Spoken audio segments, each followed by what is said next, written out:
বিসমিল্লাহির রহমানির রহিম। আজকে আমরা সপ্তম শ্রেণী বিজ্ঞান অনুশীলন বই পৃষ্ঠা 106 পৃষ্ঠার সমাধান দিব।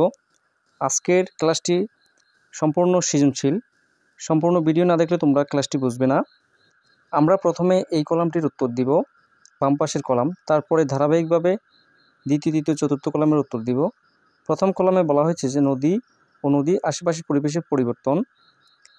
তারপর বলা হয়েছে পরিবেশ যে উপাদানের পরিবর্তন হয়েছে, মাটি, এই যে মাটি, বায়ু এবং জীবজগতের পানির, এখানে আবার পানিও আছে, এগুলোর যে পরিবর্তন সেগুলো আমরা বলতে হবে। এরপর প্রাকৃতিক কারণগুলো বলতে হবে এখানে। আর এই কলামে বলতে হবে মানবসৃষ্ট কারণগুলো। আর এখানে বলা হচ্ছে কী কী কারণে পরিবর্তন, এখানে সম্পূর্ণ আলাদা। এখানে হচ্ছে প্রাকৃতিক কারণ এবং মানবসৃষ্ট কারণ।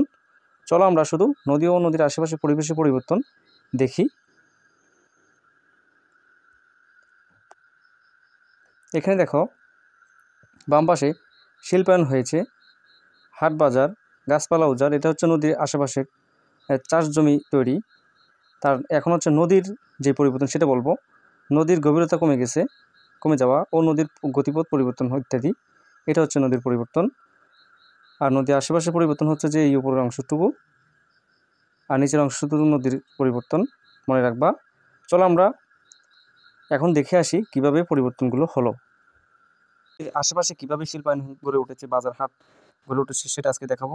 আজকে চট্টগ্রাম বন্দর থেকে তোমাদেরকে দেখাচ্ছি চট্টগ্রাম সমুদ্র বন্দর। এই যে এখানে দেখো চট্টগ্রাম সমুদ্র বন্দর, এখানে অনেক জাহাজ সারি সারিভাবে এখানে ছোটো ছোটো দেখো সাগরে, এই যে জাহাজগুলো কম মানে ঘোলা পানিতে। আর এখানে হচ্ছে যে সাগরের যে গভীরে, এটা হচ্ছে নীল পানি দেখা যাবে, পরিষ্কার পানি। তো এই সারি সারি এই যে শিপ, তো এখানে দেখো শিল্পায়ন গড়ে উঠেছে এই নদীকে কেন্দ্র করে।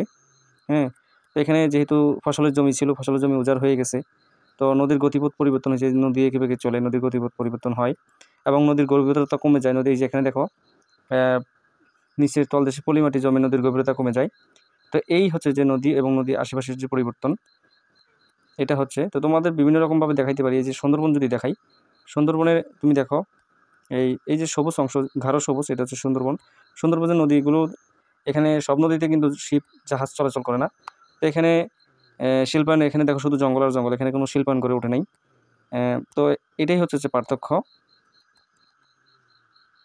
এখন আমরা এই দ্বিতীয় কলামের, এখানে দেখো এই দ্বিতীয় কলামে বলা হয়েছে যে পরিবেশ যে উপাদানের পরিবর্তন হয়েছে, অর্থাৎ মাটি, পানি, বায়ু এবং জীবজগতের যে পরিবর্তন, এগুলো আমাদের বলতে হবে একে একে। এখানে দেখো বন্যায় পলি পরে উর্বর জমি তৈরি হওয়া, অর্থাৎ এটা হচ্ছে মাটির পরিবর্তন। নদীর পানি দূষণ হয়, অর্থাৎ এটা পানির পরিবর্তন। বাতাস দূষণ হয়, এটা হচ্ছে কি বাতাসের পরিবর্তন।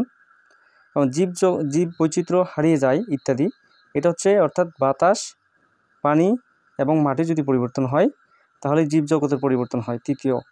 তাহলে তোমাদের প্রথম বলতে হবে মাটি, হ্যাঁ, এখানে উর্বর জমি অর্থাৎ মাটি, পানি, বাতাস, তিনটা পরিবর্তন হওয়ার কারণে জীবজগতের পরিবর্তন হয়। এটাই হচ্ছে সৃজনশীল উত্তরের একটি নিয়ম। এখন আমরা দেখে আসবো কিভাবে এই পরিবর্তনগুলো হয়। আজ তোমাদেরকে এই যে টঙ্গী নদী দেখাবো। দেখো শিল্পায়নের কারণে কিভাবে টঙ্গী নদীটির পানি কালো এবং দুর্গন্ধযুক্ত। এই যে একদম এই যে টঙ্গী খাল দেখো, কালো এবং দুর্গন্ধযুক্ত নদী। তো এই শিল্পায়নের কারণে কিন্তু নদীগুলো, শিল্প কারখানার বর্জ্য যদি নদীতে পড়ে, তো সেই নদীর পানিও দূষিত হয়। তো বিভিন্ন কলকারখানার এরকম ধোঁয়া বাতাসের সাথে মিশে বাতাস দূষিত হয়, এবং ইট ভাটার ধোঁয়াও যদি বাতাসের সাথে মিশে বাতাস দূষিত হয়। তো বিশেষ করে কলকারখানার রাসায়নিক পদার্থগুলো বাতাসের জন্য বেশি ক্ষতিকর, সেটা তোমাদের মনে রাখতে হবে। Carbon monoxide, carbon dioxide, sulphur dioxide, nitrogen gas, এগুলো হচ্ছে বাতাসের জন্য খুবই ক্ষতিকর, এটা তোমাদের মনে রাখতে হবে। এখন দেখো তৃতীয় কলামে বলা হয়েছে প্রাকৃতিক কারণ। এখানে প্রাকৃতিক কারণগুলো বলতে হবে, যে যে প্রাকৃতিক কারণগুলোর কারণে পরিবর্তন হয় সেটা। তো ধারাবাহিকভাবে উত্তরগুলো দিতে হয়। নদীর গতিপথ পরিবর্তন হয়, এটা হচ্ছে প্রাকৃতিক নিয়ম। বন্যায় পানিতে নদীর চরে পলি পড়ে, এটাও প্রাকৃতিক কারণ। নদীর তলদেশে পলি পড়ে নদীর গভীরতা কমে যায়, এটাও হচ্ছে প্রাকৃতিক কারণ। তো এই নদীর আশেপাশে গাছপালা জমায়, একটা বাড়তি তোমাদেরকে বলে দিলাম। বিভিন্ন কাশবন রয়েছে, বিভিন্ন গাছপালা, এগুলো এক ধরনের প্রাকৃতিক সিস্টেম। চলো আমরা এই নিয়েও কীভাবে পরিবর্তনগুলো হয় সেটা আমরা দেখে আসি, কারণগুলো দেখে আসি। তো নদীতে বাঁধ দিলে, পানি আটকে রাখলে কীভাবে নদীর গভীরতা কমে যায় সেটা দেখাবো। বিভিন্ন চর বেশি ওঠে, এই যে বিভিন্ন দেখো সাদা চরগুলো বেশি উঠছে। তিস্তা সেতু এখানে দেখা যাচ্ছে যে চর বেশি উঠছে পানি না থাকার কারণে। এই তিস্তার উপরে ভারতে বাঁধ দেওয়ার কারণে এই পরিস্থিতি সৃষ্টি হয়েছে। হ্যাঁ, তোমাদের ভারতের এই যে বাঁধগুলো দেখাচ্ছি আমি, এই যে হচ্ছে ভারতের একটা সেতু। তো এই ভারতের বাঁধের কারণে এই বাংলাদেশে এই যে ভারতের বাঁধ এখানে দিয়েছে দেখো, এই যে গাজলডোবা বাঁধ। এই বাঁধের কারণে এই দেখো বাঁধের এই যে উপরিভাগে দেখো, উপরিভাগে রয়েছে পানি, নিচের ভাগে পানি নেই, বালু। তো নদীর গভীরতা কমে যাওয়ার এই একটা কারণ। এবং যখন পানি ছেড়ে দেয় তখন বন্যায় পানি পলি পড়ে যায় নিচে, যার কারণে গভীরতা কমে যায়, নদী ভেঙে নদীর গতি পরিবর্তন হয়ে যায়। বন্যা হওয়ার পরে এরকম দেখবা যে বন্যার পানি যখন নেমে যায় এরকম পলিমাটি দেখা যাবে, কাদামাটি। বন্যা হওয়ার পরে যে কাদামাটিটা থাকে সেটাই হচ্ছে যে পলিমাটি। এটা যখন শুকিয়ে যাবে তখন এটা উর্বর জমি হিসেবে মানুষ চাষ করে, চাষিরা অনেক ফসল উৎপাদন ভালো হয়। এখন আমরা যেটা করব সেটা হচ্ছে এই ডান পাশে মানবসৃষ্ট কারণগুলো আমরা জানবো আজকে। মানবসৃষ্ট কারণগুলো, নদী ও নদীর আশেপাশে কি যেসব পরিবর্তন সেগুলো সম্পর্কে জানবো। এই মানবসৃষ্ট কারণ হচ্ছে সবচেয়ে বেশি এবং এই বিষয়গুলো তোমাদের মনে রাখতে হবে।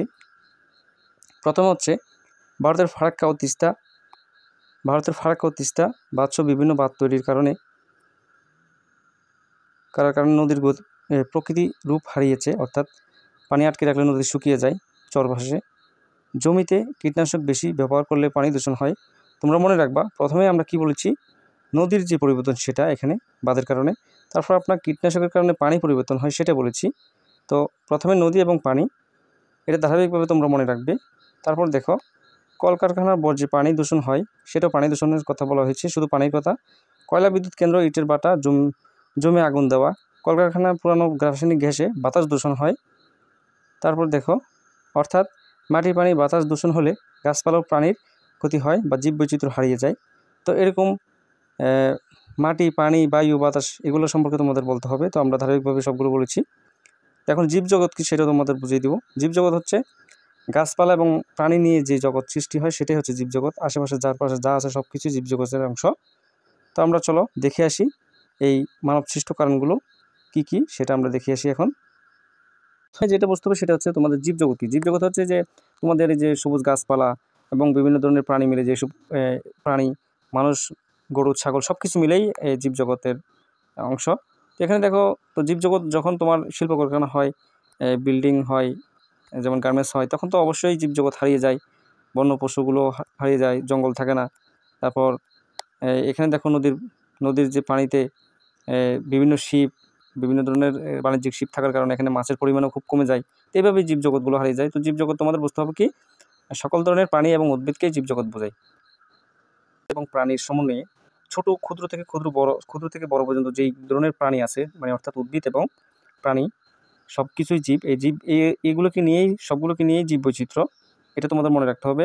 পোকামাকড়, গরু, ছাগল, মানুষ, গাছপালা, ছত্রাক, হ্যাঁ, যত ধরনের গাছ আছে সবগুলো নিয়েই, এবং পানিতেও কিছু সব মাছ নিয়ে যা কিছু আছে সব কিছু নিয়েই তোমার কি জীবজগৎ। তো এগুলো যদি বাতাস দূষণ, পানি দূষণ হয়, নদীতে পানি দূষণ থাকলে তাহলে মাছ হবে না, বাতাস দূষণ হলে মানুষের শ্বাসকষ্ট কষ্ট হবে। এটা তোমাদের মনে রাখতে হবে যে বাতাস, মাটি এবং পানি দূষণ হলে জীবজগতের ওপর বিরূপ প্রভাব ফেলে এবং জীবজগৎ হারিয়ে যায়।